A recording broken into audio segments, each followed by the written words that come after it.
Assalamualaikum warahmatullahi wabarakatuh.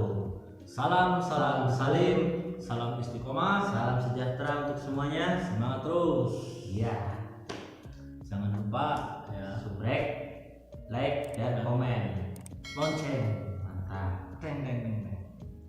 Kali ini kita mau membahas apa tuh tentang Tridaya yang kemarin Kang Bobet. Oh, jadi lebih melanjutkan ya? Iya, lebih melanjutkan gitu. Meneruskan itu yang Kang Bobet menjelaskan tentang Tridaya. Jadi Tridaya itu ya kemarin Kang Bobet bilang kan ada 3 gitu ya. Iya. Ada 3 kekuatan, yaitu cipta, rasa, dan karsa. Jadi di sini kami lebih menjelaskan tentang penerapan dalam dirinya ya. Penerapan Tridaya tadi dalam diri kita. Gimana itu Kang kalau menurut Akang itu dari tentang Tridaya itu ke dalam diri kita itu? Iya. Apa itu Kang? Jadi kan pertama daya cipta ya. Iya. Awal kan daya cipta. Jadi kita diberi fasilitas dalam diri dalam berpikir. Nah, di situ tentu kita mempunyai kekuatan dalam menciptakan sesuatu. Dalam artian gambaran-gambaran. Iya. Sebelum mewujudkan dalam kenyataan. Entah itu perihal pekerjaan, entah itu perihal membuat sesuatu benda. Iya. Ya. Jadi sebelumnya itu ada gambaran-gambaran, ide-ide. Kita menciptakan dulu dalam pikiran kita, dalam benak kita, imajinasi kita. Nah, di situ daya cipta. Nah, dalam penerapannya kita harus mencoba membuat sketsa, Bayangan-bayangan gitu ya. Iya. Misalkan contoh yang ada, piring. Sebelum piring ini menjadi wujud seperti ini, tentu kan yang membuatnya pasti merancang dulu, mempunyai sketsa dulu dalam benaknya, imajinasi ya kan? Apa sambil mencemur mata gitu ya? Kan tidak sekonyong-konyong isinya langsung membuat jadi, pasti kan ada di sini dulu gambarannya. Iya. Nah, itu cipta. Cipta. Jadi cipta itu lebih ke sini. Iya. Ya. Kekuatan cipta. Kekuatan cipta. Nah, terus yang kedua itu Kang. Yang kedua itu habis dari cipta, terus rasa. Nah, kekuatan rasa. Jadi rasa ini dikatakan kan halus ya. Menurut Kang Bobet kan, jadi energi yang halus. Nah, energi ini yang menyelimuti daya cipta tadi. Jadi kekuatan dari cipta tadi diselimuti dengan kekuatan yang halus yang berbentuk rasa tadi. Dalam perwujudan keinginan kita, hawa kita, misalkan ingin membuat ini, harus ada penjiwaan, keinginan yang sangat. Ya, yang sangat. Kalau misalkan contohlah kita mempunyai ide, tapi itu hanya sebatas istilahnya ya mikir-mikir nganggur. Iya. Tidak ada keinginan untuk mewujudkannya. Iya. Itu kan istilahnya jauh dari ya perwujudan. Dari dorongan rasa gitu. Iya, tidak ada dorongan rasa, ingin sangat. Nah, itu rasa. Jadi keduanya itu benar-benar harus ini ya. Iya, harus sinkron antara rasa dan cipta tadi.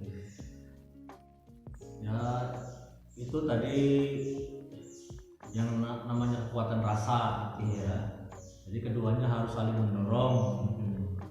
Dan nanti ketika dua-duanya mendorong itu, maka nah inilah gimana?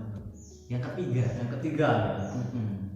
Jadi hasil dari olah cipta dan olah rasa tadi digabungkan, terus nah disinilah yang akan lebih dominan dalam mewujudkannya itu karsa kehendak kita mempunyai tekad untuk mewujudkan dari apa yang kita ciptakan dan apa yang kita rasa. Nah, menimbulkan tekad kita, akhirnya berjalanlah karena kita mempunyai karsa kehendak ingin mewujudkan dengan badan kita, diri kita berjalan dengan tangan kita, kaki kita, tindakan. Nah, jadi di situ harus ada tekad, harus benar-benar nempel gitu kan. harus nempel. Jadi keselarasan antara ketiga cipta, rasa, dan karsa akan menimbulkan wujud dari apa yang kita inginkan, atau itu pekerjaan, atau itu cita-cita apa yang kita cita-citakan, atau itu menciptakan suatu benda. Nah, seperti itu. Coba kita lihat dari sisi keumuman, tiap kadar orang kan berbeda-beda, Ya. ya kan? Ada yang misalkan dominan di ciptanya, dia tergolong orang yang cerdas, tapi belum tentu dia mahir dalam mewujudkan. Kenapa? Kan begitu. Ada yang istilahnya dominan dalam bentuk karsanya, dia itu orang yang aktif, orang yang selalu semangat berjalan, tapi dia lemah dalam berpikirnya.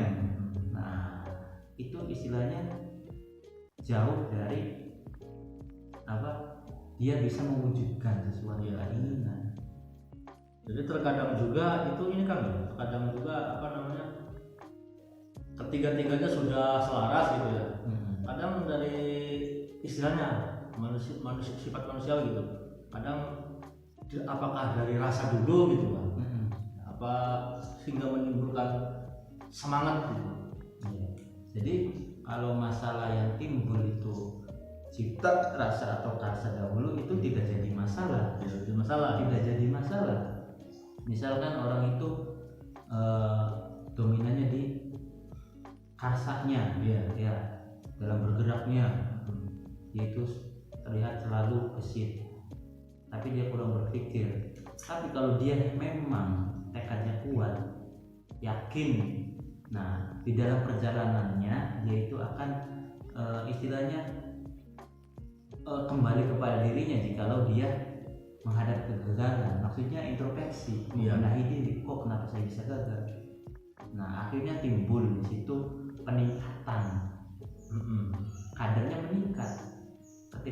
Ketika dia sudah tahu kelemahannya, oh yang kurang ini misalkan dalam pikir cipta saya kurang, dalam rancangan saya kurang cara, kurang apa. Nah, di situ kan akan ada perbaikan. Jadi tidak masalah misalkan karsa dulu yang dominan, tidak apa-apa. Meskipun itu misalkan cipta dulu, dia tergolong orang yang cerdas, tapi kurang tindakannya, karsanya, tidak apa-apa. Selagi dia mau belajar memperbaiki diri, maka nanti juga akan terwujud. Nah, yang terpenting itu harus ada rasanya kan. Ketika kita mempunyai rasa senang dalam sesuatu hal, itu lebih dominan karena dia memang dengan kesenangan melakukannya. Jadi lebih dekat dengan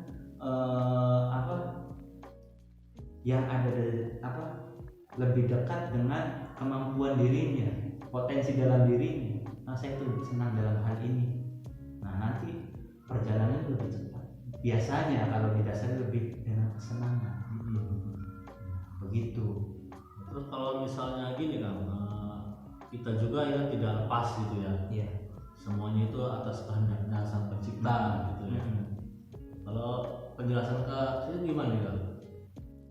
Nah, kalau disambungkan dengan ayat ya, ada itu kalau nggak salah ayat Al-Isra ayat 82 atau 3 ya. 83 kayaknya. 84 ya. Kalau nggak salah.